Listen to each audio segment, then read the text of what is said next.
Today I'm going to share with you some of the lessons we have learned working under an autocratic regime. These are lessons that I used to think would not be so relevant here, and here we are. Some of the lessons may be relevant, some may not. Some may seem obvious. Hopefully they all are at least useful data points. First, a bonus lesson. Dictatorships are dangerous, yes. So are 10-year-old boys with baseballs, in case you were wondering what happened. Now that we have gotten that out of the way, I'm going to share the story of how I accidentally started a human rights organization. In the summer of 2009, Iran was filled with pre-election excitement. People were campaigning day and night for the reformist candidates. And then the election was quickly called for the conservative incumbent, Mahmoud Ahmadinejad. The rallies quickly turned into massive protests as Iranians assumed a rigged election.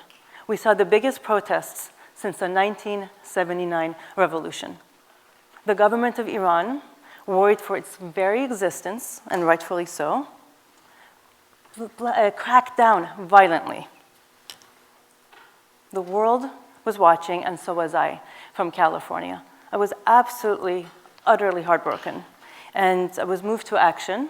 I decided I would organize a rally that would encompass the globe. And in 3 weeks' time, along with hundreds of other concerned citizens, I was not the only one, we organized what we called the Global Day of Action. On July 25th, 2009, over 100,000 protesters joined in 110 cities around the world.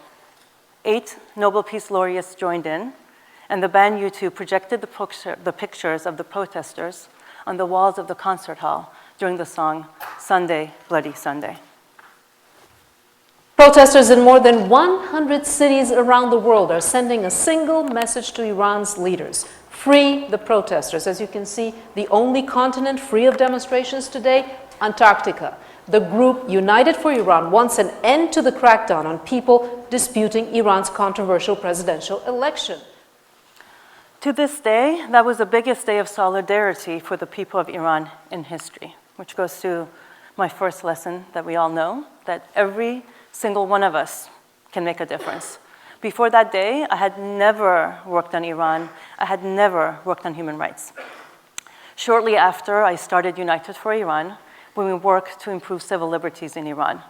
For the first few years, we focused on magnifying the voices of those inside Iran's prisons and in the streets, and then the movement went dormant as the crackdowns continued.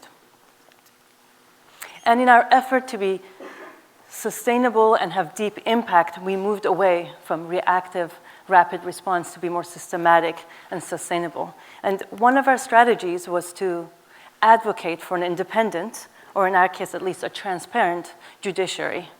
The government of Iran has used the judiciary as one of its most effective tools in silencing dissent.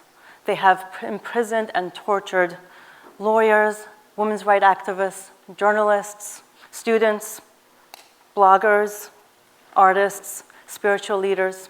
These are Iran's most passionate and brave souls. These are the future of our country. In 2011, we launched the Iran Prison Atlas. It's a database of Iran's political prisoners, the prisons they are held in, and the judges that sentence them. One can view a profile of a political prisoner, in this case, Narges Mohammadi, a human rights defender serving a 10-year sentence, or look at her judge, Salavoti, or her prison, Evin. Or one can zoom out and look at systematic patterns of abuse. Which judges are the biggest culprits? Which minority groups are most persecuted? And which prisons are responsible for the biggest mistreatments? In our quest to ever be more effective and secure, we search for the answers to the following questions. 1, how do we work with this massive physical barrier? More than half of my colleagues were in the streets of Iran in 2009. They have firsthand experience with imprisonment, torture, and harassment by the government of Iran. They have left as refugees. I have been called an anti-revolutionary fugitive, which I think is a pretty badass title, And thank you. And a badge of honor, and I've put on my business card. So we're not going back to Iran. And our answer to work across the planet literally, we are mostly based in San Francisco, has been to use technology, which does not know physical boundaries. Secondly,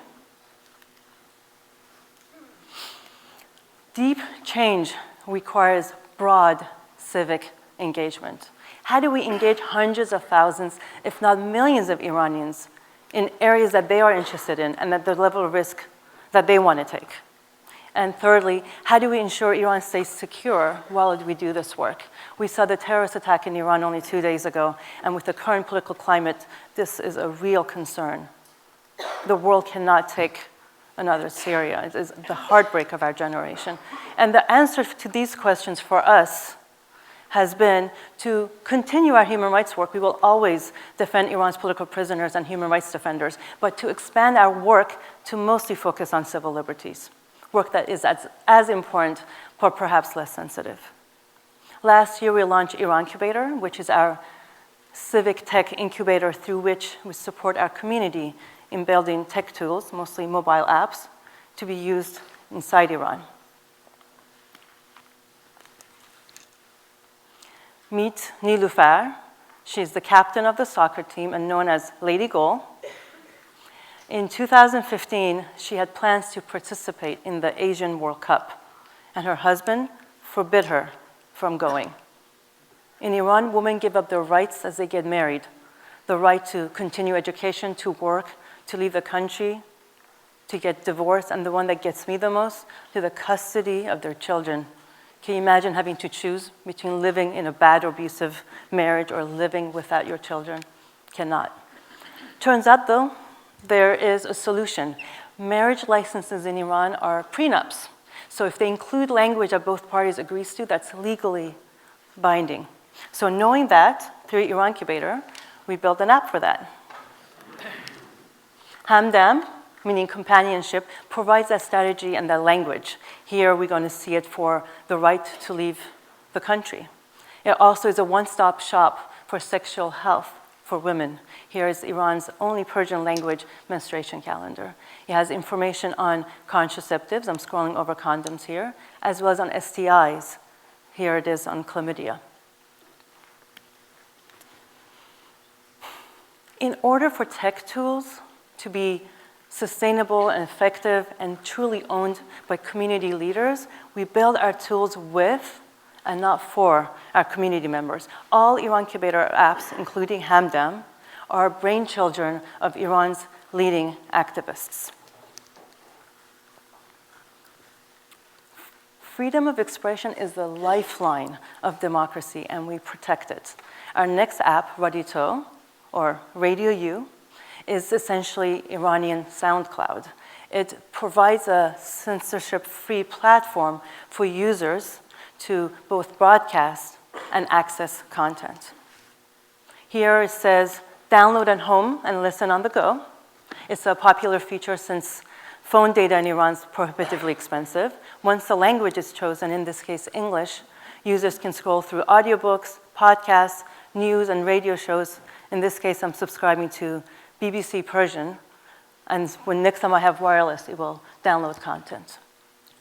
Our other apps focus on Iran's 2.2 million drug users, on domestic violence, on informing voters prior to the presidential election that we just had, and on government accountability and transparency.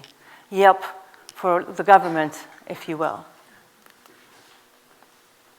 Security is our utmost priority. For any tech team, design, development, and dissemination are critical and hard work. For us, that's half the work. We have to also ensure users' security and think through potential tampering or blocking of the apps by the government. Our apps have been downloaded 100,000 times and been viewed over 2 million times. It has taken us years to have that kind of traction, lots of trials, and we're excited and proud of that. And Hamdam and Radito are two reasons we believe in success of civic technology. Here are two other reasons. Human rights work is hard, dark work. We know that. Essentially, we're stopping bad things from happening, at best. And it's critical to also envision a new world and to create it. And through civic technology, we're able to do that. We're celebrating our successes also and having fun. And this is rare and so important in this line of work. Also, Iranians are ready for change, and so is Iran. They're global, they're techie, they're plugged in, they're educated. More than half of Iranians have smartphones. 1 million new ones are being added every month. 70% of Iranians are under the age of 35. Quarter of all Telegram users around the world are in Iran. That's 40 million active users. Technology is allowing us to do online what we have not been able to do in the streets, to express ourselves, to organize, to assemble. It's allowed us to take our country back. And our apps have been the very first apps for good inside Iran. This oppressive veneer of conservatism is essentially stopping a happy, hopeful population from shining through.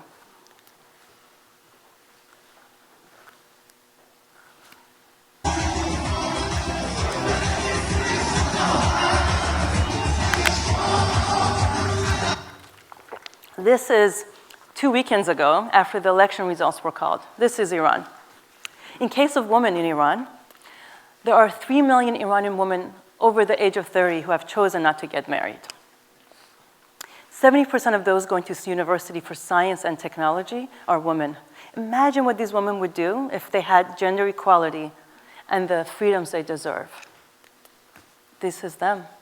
So our lesson, like in most places, is the future's young and female and diverse. Thank you.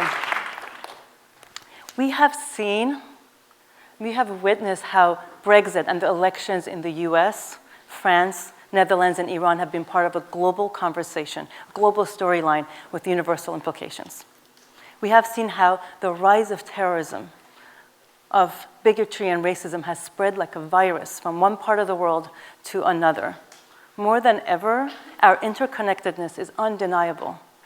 Fortunately, acts of human decency and kindness, of empathy and compassion are also interconnected. Our instinct right now might be to focus inwards, right? To focus on the assault on our country, on our humanity, on our planet from inside our own borders. But in the future that we're striving for, solutions will not be found inside walls or borders. It will be found in the embrace of the global community. It is in that community that we will find the best of Iran, the best of Venezuela, the best of Syria, the best of US. It is in that community that we will find one vision, one dream, one hope, one arc, bending towards justice. Thank you.